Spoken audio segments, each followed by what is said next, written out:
ఇప్పుడు A1 TV Telugu news నేను భువన updates చూద్దాం. విజయవాడలో జరిగిన స్వర్ణాంధ్ర స్వచ్ఛాంధ్ర అవార్డుల ప్రధానోత్సవంలో ముఖ్యమంత్రి చంద్రబాబు నాయుడు పాల్గొన్నారు.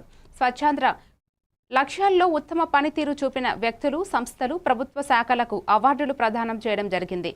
రాష్ట్ర స్థాయి నుంచి గ్రామ స్థాయి వరకు స్వచ్ఛతను పాటిస్తున్న మున్సిపాలిటీలకు, గ్రామ పంచాయతీలకు ప్రత్యేక గుర్తింపునిచ్చారు.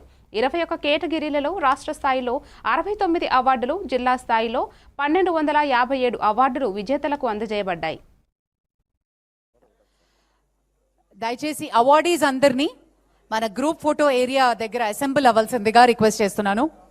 And now I request Shri Anil Kumar Reddy గారు, MD SAT, to propose vote of thanks.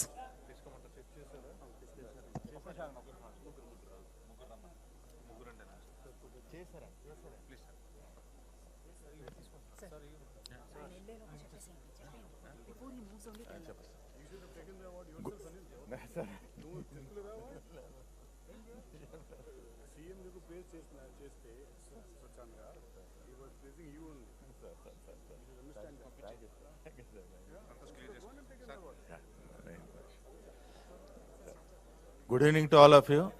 So ఈరోజు మొదటి ఎడిషన్ స్వర్ణాంధ్ర స్వచ్ఛాంధ్ర కార్యక్రమానికి ఇంత ఘనంగా విచ్చేసిన, అలాగే ఈ కార్యక్రమాన్ని ఏర్పాటు చేసినందుకు మీ అందరికీ కూడా కృతజ్ఞతలు తెలియజేస్తున్నాను.